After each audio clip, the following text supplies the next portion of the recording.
Sikit saja. Ya, Kangau. Okey.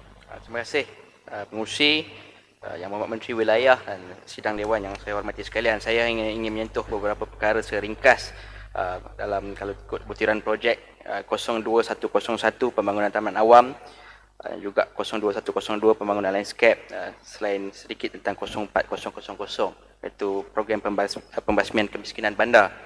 Oleh kerana bidang pengkhususan saya semasa pengajian dulu ialah tentang taman dan rekreasi, saya nak menyuarakan sedikit kalau boleh Kementerian Yang Berhormat Menteri Wilayah beri perhatian tentang situasi taman-taman awam kita yang bagi saya dibuat ataupun dirancang sekadar hanya untuk mengadakan tapi tidak bermaksud untuk dimanfaatkan secara maksimum oleh orang ramai. Kalau kita tengok banyak taman-taman awam kita ni dari segi accessibility sangat lemah.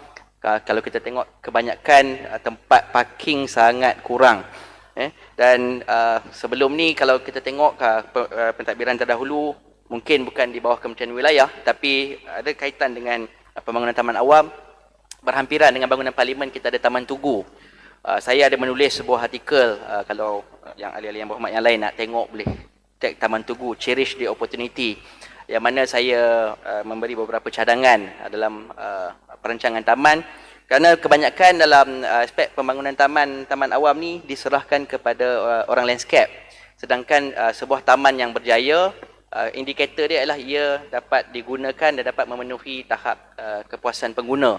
Jadi apabila pengguna tidak dapat akses yang maksimum kepada taman-taman awam ni, jadi taman awam ni kita terbiar tidak dimanfaatkan sebaiknya lah. Jadi kita banyak habiskan duit untuk nak selenggara pokok-pokok dan sebagainya, tapi kita kurang orang kata dapat benefit tu kepada pengguna lah.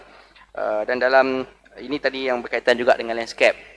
Tadi Yang Berhormat Lembah Pantai dah sebut tentang jenis-jenis pokok yang dipilih, jenis spesies pokok yang dipilih untuk ditanam. Saya juga ingin mencadangkan kalau boleh dilihat juga peluang-peluang untuk kita menanam lebih banyak pokok-pokok yang boleh menarik kata burung-burung yang kata pelbagai warna, pelbagai ini, dan juga melihat dari segi taman-taman perumahan, kerana pokok juga berperanan sebagai penampan kepada apa yang kita kenal sebagai noise pollution lah, pencemaran bunyi dan juga kata selain daripada pencemaran udara. Kerana hari ini kita tengok terutama di kawasan yang padat macam di Bangsa, rumah-rumah berdekatan dengan jalan raya.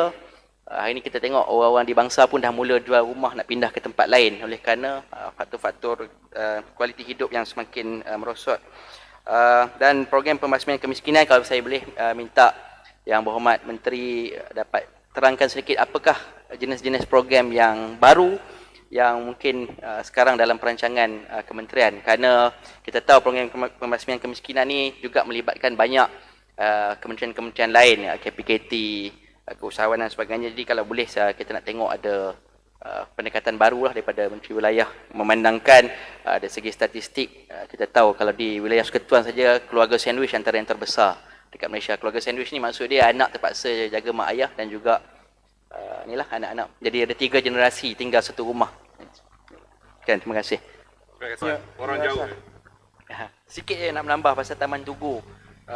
Tadi kita cakap pasal pokok. Sebenarnya semasa saya menulis artikel berkaitan Taman Tugu yang diterbitkan oleh beberapa media, saya mendapat kata jemputan daripada semasa itu pengarah urusan Khazanah Nasional iaitu Tan Sri Azman Mokhtar untuk mendapat kata sesi khusus. Kebetulan kata beliau berbesar hatilah untuk membuat sedikit taklimat kepada saya, dan saya percaya oleh kerana Taman Tugu ni masih baru, Kementerian Wilayah sepatutnya mengambil kesempatan untuk mungkin bekerjasama juga dengan Kementerian Tenaga dalam cerita panjang sangat nama dia, dan juga Kementerian Pelancongan untuk menjadikan tapak Taman Tugu ni dia bukan sekadar hanya taman awam tetapi juga ada elemen pendidikan. Sebagai contoh, saya pernah kata pergi ke Climate House di Bremerhaven, kerana pokok ni dia juga adalah salah satu elemen untuk tentang perubahan iklim. Jadi kalau dapat kata aspek perancangan pembangunan taman ni buatlah lebih daripada sekadar hanya tempat jogging. Mesti ada elemen pendidikan, dan saya percaya itu juga dapat menjadi satu sumber tarikan pelancong yang kata lebih ramai lah, insyaAllah. Farid. Okay, terima kasih. Cepat. Terima kasih. Ringkas. Ya, terima kasih Tuan Pengurusi. Yang Berhormat Menteri dan sidang Dewan yang saya hormati sekalian. Saya hormati. Saya hanya nak membincangkan tentang perkara 00100 untuk Institut Kemahiran Belia Negara IKBN di Perlis. Kita ada sebuah IKBN di bawah parlimen saya. Itu IKBN Kuala Perlis. Kalau kita tengok di Perlis, selain daripada IKBN juga kita ada Institut Giat Mara, yang mana di dalam kedua-dua program yang ditawarkan di kedua-dua institut ni kita katakan sama, itu automotif dan juga elektrik dan elektronik. Dan jumlah graduan setahun tak sampai 400, dalam 300 lebih di kedua-dua institut, 300 lebih di Giat Mara dan 300 lebih di IKBN Kuala Perlis. Cuma saya nak bertanya dengan Yang Berhormat Menteri, bagaimanakah bidang-bidang yang ditawarkan di IKBN ditentukan?